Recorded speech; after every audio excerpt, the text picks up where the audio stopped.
Hi, Dr. Crump. Welcome to Online Book Club. It's great to have you with us. Thank you. I'm excited to be here with you and share my story a little bit. Yeah, we are excited to hear it too. So, first of all, who did you write this book for? Obviously, it's a testament of bravery and great determination, and everyone can and should gain something from it. But there's just something so direct, so purposeful about your style of writing. So, who did you write this book for? What demographic did you have in mind while writing this book? And I think about this all the time. I've been through a lot. Being a young mother at the age of 13, being abused throughout that. And I'm like, there are other people that's going through this, other young women, young girls that's going through this. I mean, I just wanted to share my story with them and just let them know that they don't need to feel trapped within the situation they're in. Yeah. You know, basically I wrote my book for myself and to share it with others who are in the same situation. I think it's really great, really beautiful that you chose to share your story, because people in similar situations could find themselves feeling stuck and hopeless because of the way the society is set up. But reading your story could help them know that it's not the end of the world and they can still pursue and achieve their dreams if they just keep on going. So yeah, it's wonderful you chose to share the story for them and for yourself. And that brings me to my next question. Why? Because the odds seem to be not in your favor. There were a lot of obstacles and they just kept on coming. You kept on overcoming and they just kept on coming and you kept on overcoming. So why? Why did you keep on going? Why didn't you just give up? You know why? Because I had a lot of, sometimes I still have that fear. A lot of fear within myself and lack of self-confidence, and not giving up gave me the confidence to go on.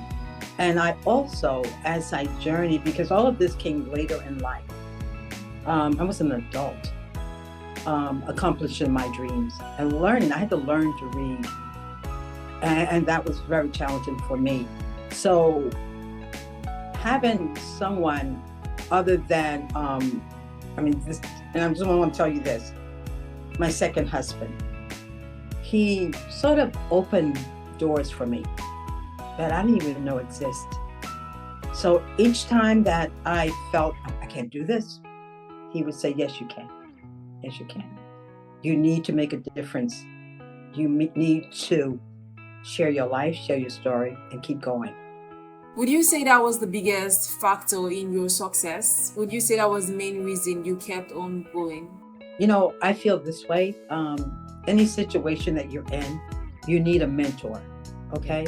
A mentor, someone to be in your corner, someone to say that you can do it. Because as you're dealing with all this lack of self-confidence, all of this, I'm not feeling worthy, and someone says, yeah, you can do this.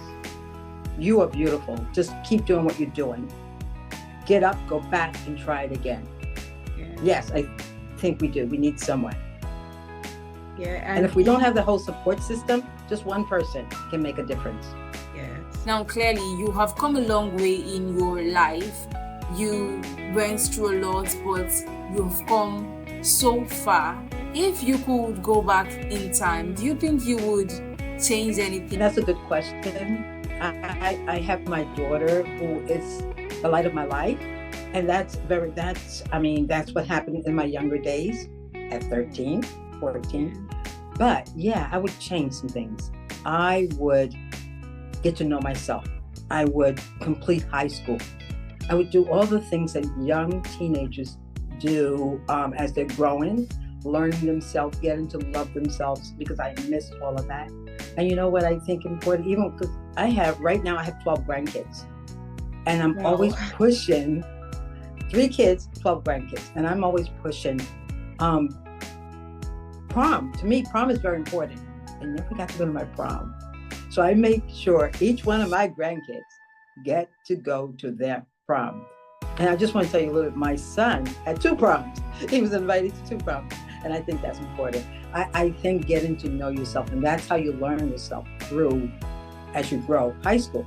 While reading your book, I realized that some of the obstacles you faced were created by other people projecting their doubts and their disbelief on you because they believed you couldn't make it. They tried to hold you back. And there are so many people like that in our society that just go around spreading negativity and holding people back because of their beliefs. So if you could talk to these people, what would you say to them? I look at that because that has happened to me.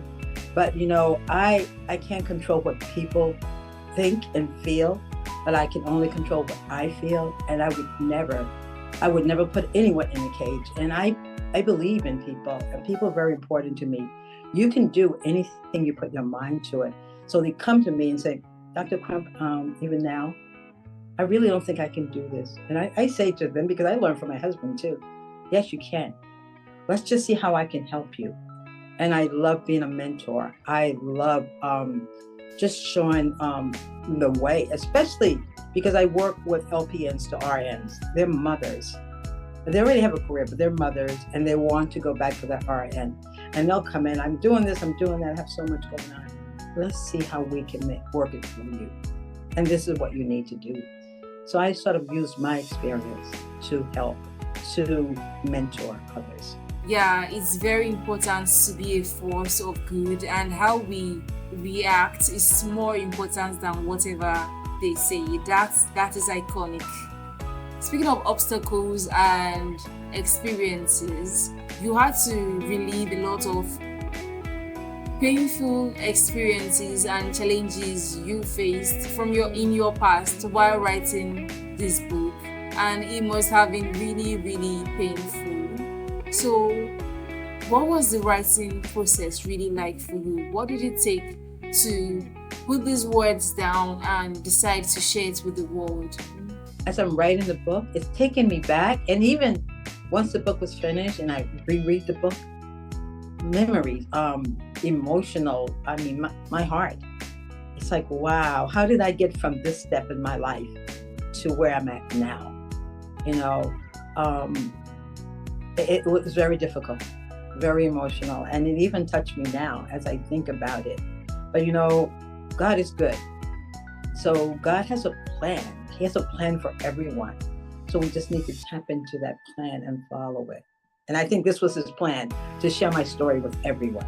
Yeah, and help others that might be going through it. That's really, really noble. Absolutely, absolutely. Earlier, you talked about the importance of support systems, but for some people going through these challenges, they might feel like nobody's on their side and the world is against them and there's just no hope. What would you advise them to do? What would you say to them? You know what I would say? It's never too late. It's never. There is always someone out there who can make a difference in your life. So it's just do what you need to do. It doesn't matter the age. It doesn't matter where you're at.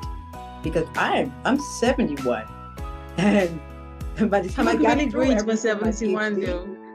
Yeah, thank you. I was 64. So little steps. It's never too late. Never give up. Okay, this last question might sound a bit cheesy because you have achieved a lot already. But then again, achieving one great thing never stops you from achieving another great thing. So I am curious, what's next? What do you plan to do next? I keep thinking my next step is to be the best mentor ever, to be out there to empower others. I don't care where you're coming from, where you're at in your life. I'm there if you need me. My email is there. Let's just talk. Let's just talk about what's going on with you and how I can help. So I'm looking at young teen mothers. I'm looking for abuse. And even adult literacy. People that can't read. Because I was in this situation where I didn't even recognize words. me in the medical field, lead and mentor and be a mentor for others. That's what's next in my life, and continue to do that because I'm doing that now, but I just want to continue and make a difference.